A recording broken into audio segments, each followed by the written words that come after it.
سورہ نساء آیت نمبر 11 سے 30۔ اعوذ باللہ من الشیطان الرجیم، بسم اللہ الرحمن الرحیم۔ تم کو وصیت کرتا ہے اللہ تمہاری اولاد کے بارے میں، مرد کے لیے 2 عورتوں کے برابر حصہ ہے، تو اگر ہوں عورتیں 2 سے زیادہ تو ان کے لیے اس میں سے 2/3 ہے جو وارث نے چھوڑا، اور اگر وہ اکیلی ہے تو اس کے لیے آدھا ہے، اور والدین میں سے ہر ایک کے لیے ان دونوں میں سے چھٹا حصہ ہے جو میت نے چھوڑا اگر اس کے اولاد نہیں ہے۔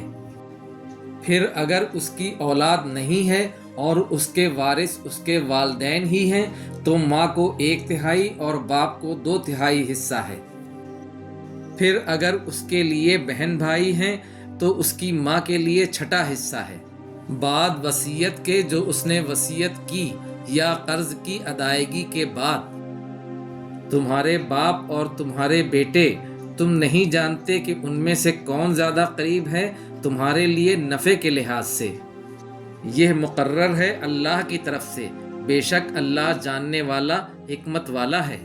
اور تمہارے لیے آدھا ہے جو چھوڑ جائیں تمہاری بیویاں اگر ان کے کوئی اولاد نہیں ہے،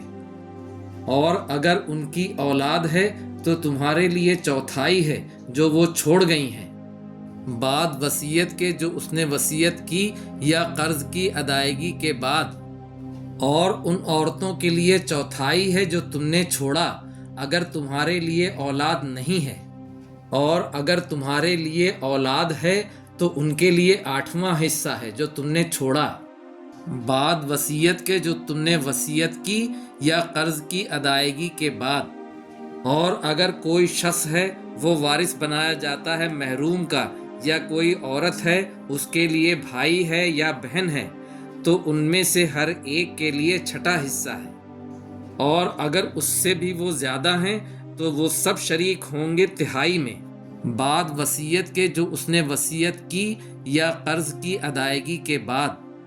نہ نقصان پہنچایا جائے، یہ وصیت ہے اللہ کی طرف سے، اور اللہ جاننے والا ہے، بردبار ہے۔ یہ اللہ کے حدود ہیں، اللہ کے قانون ہیں، اور جو اطاعت کرے اللہ کی اور اس کے رسول کی، وہ داخل کرے گا اس کو ایسے باغات میں بہتی ہوں گی جس کے نیچے نہریں، اور وہ اس میں ہمیشہ رہیں گے، اور یہ کامیابی ہوگی بڑی۔ اور جو نافرمانی کرے اللہ کی اور اس کے رسول کی، اور حد سے بڑھے اس کے حدود میں، اس کے قانون میں، وہ داخل کرے گا اس کو ایسی آگ میں جس میں وہ ہمیشہ رہے گا، اور اس کے لیے عذاب ہوگا ذلت والا۔ اور جو عورتیں لائیں بے حیائی تمہاری عورتوں میں سے، تو گواہ کر لو ان پر 4 تم میں سے، تو اگر وہ گواہی دے دیں تو ان کو روکے رکھو گھروں میں یہاں تک کہ فوت کر دے ان کو موت، یا بنا دے اللہ ان کے لیے کوئی راستہ۔ اور جو 2 مرد اس کو لائیں یعنی بے حیائی کو تم میں سے، ان دونوں کو بھی سزا دو، تو اگر وہ توبہ کریں اور اصلاح کریں تو ان سے بچو، ان سے اعراض کرو، بے شک اللہ توبہ قبول کرنے والا، رحم کرنے والا ہے۔ بے شک توبہ قبول کرنا اللہ پر ان لوگوں کے لیے ہے جو عمل کرتے ہیں برے، جہالت میں، نادانی میں، پھر وہ توبہ کر لیتے ہیں جلد، تو یہی وہ لوگ ہیں کہ اللہ متوجہ ہوتا ہے ان پر، یعنی ان کی توبہ قبول کرتا ہے، اور اللہ جاننے والا حکمت والا ہے۔ اور نہیں ہے توبہ ان لوگوں کے لیے جو عمل کرتے ہیں برے، حتیٰ کہ جب آ جائے ان میں سے کسی ایک کو موت تو کہتا ہے کہ بے شک میں نے اب توبہ کی، اور نہ وہ لوگ جو مر جاتے ہیں اور وہ کافر ہیں، یہی وہ لوگ ہیں کہ ہم نے تیار کیا ہے ان کے لیے عذاب دردناک۔ اے لوگو جو ایمان لائے، نہیں جائز تمہارے لیے کہ تم وارث بنو عورتوں کے زبردستی، اور نہ تم ان کو روکے رکھو گھروں میں تاکہ تم لے لو بعض وہ چیز جو تم نے ان کو دی ہیں، مگر یہ کہ وہ لائیں کوئی کھلی بے حیائی، اور زندگی گزارو ان کے ساتھ دستور کے مطابق۔ پھر اگر تم ان کو ناپسند کرو تو ممکن ہے کہ تم ناپسند کرو کسی چیز کو، اور رکھ دی ہو اللہ نے اس میں ڈھیر بھلائی۔ اور اگر تم بدلنا چاہتے ہو بیوی کو بیوی کی جگہ اور تم نے دیا ان میں سے ایک کو ڈھیر مال تو نہ لو ان میں سے کچھ، کیا تم اس سے لینا چاہتے ہو بہتان لگا کر اور واضح گناہ کے ساتھ؟ اور کیسے تم اس کو لیتے ہو حالانکہ یقیناً تم مل چکے ہو ایک دوسرے سے اور وہ لے چکی تم سے پختہ عہد؟ اور نہ نکاح کرو جس سے نکاح کیا تمہارے آباء و اجداد نے عورتوں سے مگر جو پہلے گزر گیا، بے شک یہ بے حیائی تھی اور سخت ناراضگی کی بات تھی اور برا راستہ تھا۔ حرام کر دی گئیں تم پر تمہاری مائیں اور تمہاری بیٹیاں اور تمہاری بہنیں اور تمہاری پھوپھیاں اور تمہاری خالائیں، بھائی کی بیٹی بھتیجی، بہن کی بیٹی بھانجی، اور تمہاری وہ مائیں جس نے تم کو دودھ پلایا ہے،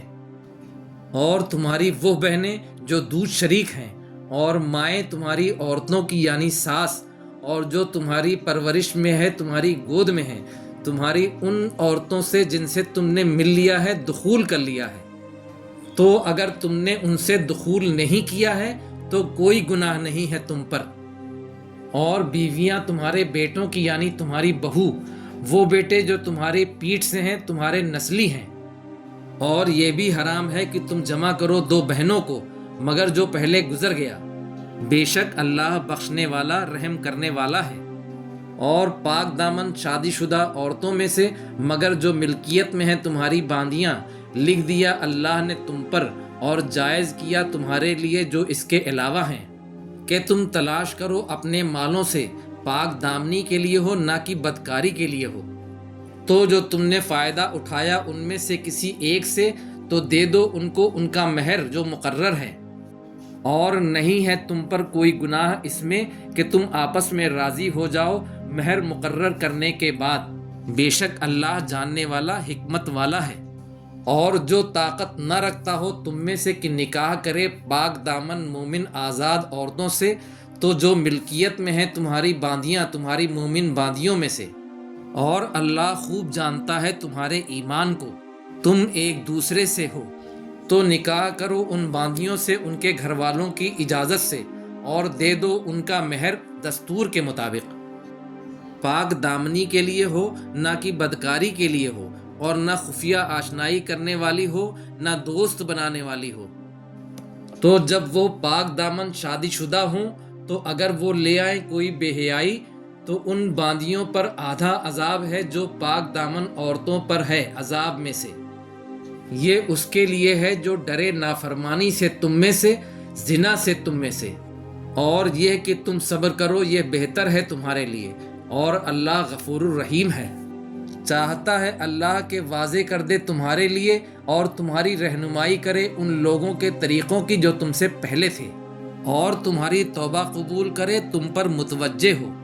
اور اللہ جاننے والا حکمت والا ہے۔ اور اللہ چاہتا ہے کہ تمہاری توبہ قبول کرے تم پر متوجہ ہو، اور چاہتے ہیں وہ لوگ جو پیروی کرتے ہیں خواہشات کی کہ تم جھک جاؤ پورے طور پر مکمل طور پر۔ چاہتا ہے اللہ کی ہلکا رکھے آسان کر دے تم سے، اور پیدا کیا گیا انسان کمزور۔ اے لوگو جو ایمان لائے، نہ کھاؤ اپنے مال آپس میں باطل طریقے سے، غلط طریقے سے، مگر یہ کہ وہ تجارت ہو اور تم آپس میں راضی ہو، اور نہ قتل کرو اپنوں کو، بے شک اللہ تمہارے ساتھ رحم کرنے والا ہے۔ اور جو کرے گا اس کو سرکشی اور ظلم کی وجہ سے،